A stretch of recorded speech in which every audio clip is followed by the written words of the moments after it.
This tutorial is brought to you by Squarespace.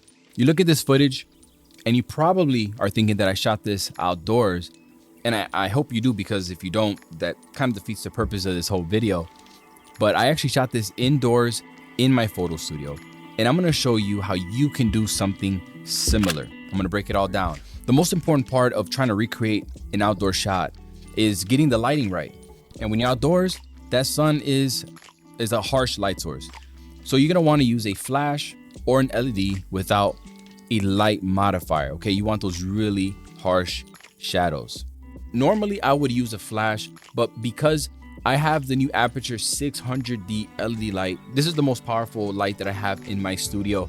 And when I attach it to the light projector that I'm using on there, that light projector kills a lot of the light, a lot of the light output. But having 600 watts of power, I still have plenty to work with. And the benefits of using an LED light is that you can see everything happen in real time. You can see the lighting. So if you make an adjustment with the light, you can see everything happen in front of you, because lighting is a game of inches. Every inch matters with lighting. So that's why LEDs, there's an advantage there. Using the optical spot from Westcott, one of my favorite lighting tools on the planet. It's recreating that, that setting sun where a ledge is casting a shadow, creating that nice slit. For me, that sells the outdoor look so much for something like this. But you don't always need that. You could use a regular deflector and maybe flag the light with like a black board or something, creating your own slit, so you don't have to spend so much money on that. But as a primary backdrop, I used a V-flat from V-Flat World. And why I did that is because so I can create some kind of dimension, because I wanted the Savage blue backdrop on the wall here. I wanted to, look like the sky. So I wanted to separate it a little bit. I got the V-flat. The problem with the V-flat, the only problem with it is that it's smooth. And when you're shooting outdoors, you're rarely gonna come across a wall, that's perfectly smooth.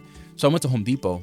I got this textured wallpaper, like 15 bucks, and it looks like a stone wall. So what I did, I taped it to the V-flat so that when the light hits it, there's some texture to it and just doesn't look completely smooth, Again, it's the little things. I also got another light. It's the Amaran 200 LED.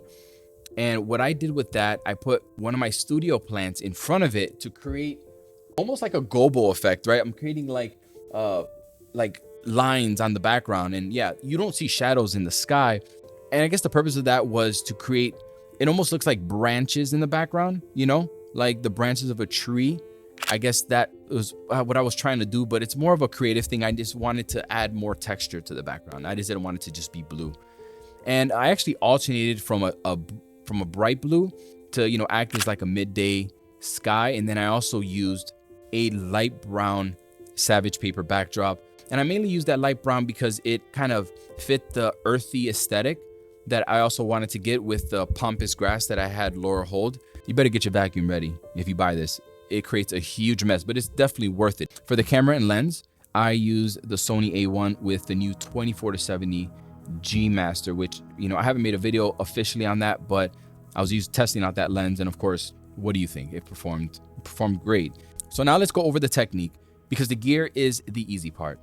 Light placement is so important, okay? So light comes from above, right? Sunlight comes from above. So you want to make sure that the light is placed at an elevated point, okay? This is the hard part, is because, personally, I love using the shadow that someone casts as part of the composition, because I see interest in that shadow. I don't want to waste the shadow.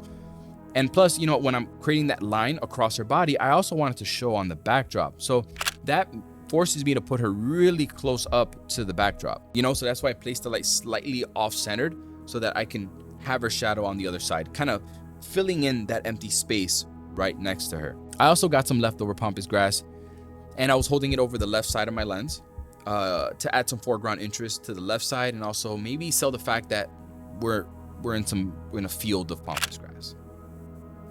I don't know. I think it worked. And as for the editing, the secret sauce is in my golden hour presets. Link to those is in the description. I did want to highlight the Aperture 600D a little bit more because it is my new favorite light in the studio, and I have a lot of lights in here. So the reason why this light is such a big deal to me is because, well, in my studio, when I'm shooting during the day, there's a lot of ambient lighting in here. There's only so much I can control.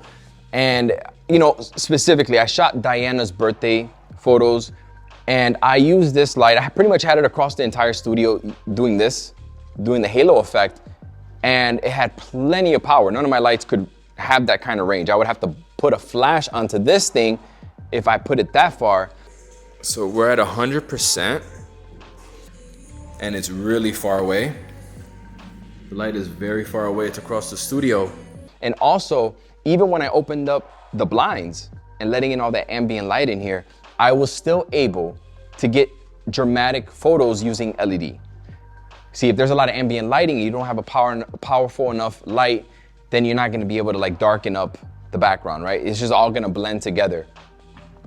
And to have that much power in a unit doesn't make much noise. It has this really deep like mount yoke right here where if it wasn't for this, I mean, it could pretty much spin, you know, which gives you a lot of range of motion, putting different modifiers, but they do cook people's eyes out. That's the only negative. And also the only other negative I would say is, well, I mean, it can be seen, you know, it's kind of a big power adapter here, larger than my other ones, but then again, this is a lot more power. It does come with this really nice super clamp here. It mounts and it's really nice and sturdy on the light stand. Has all the bells and whistles of a modern day LED. Connect to your phone, I mean, all the effects, etc., etc. And I want to give a shout out to my sponsor for this video, and that is Squarespace. If you are using your social media as like your portfolio, your way of showing your work to people, you're kind of doing it the opposite way. You should have a website first because that is yours. Instagram, Facebook, whatever it is not yours. And if it goes down, what's gonna happen to your stuff? You know what I'm saying? A website is yours. It's also the more professional way of showing people your work and what you're about, right? If you've ever been interested in publishing, you know, a blog or even starting and opening up an online store like I have where I sell my Lightroom presets and my retouching tutorial, make a great side income doing that. You could do that with Squarespace, and it's so easy to do. Your grandmother can do it herself. It's so easy to use. They have 24/7 customer support if you have any questions. And if you use the coupon code Manny, you will get 10% off your first purchase.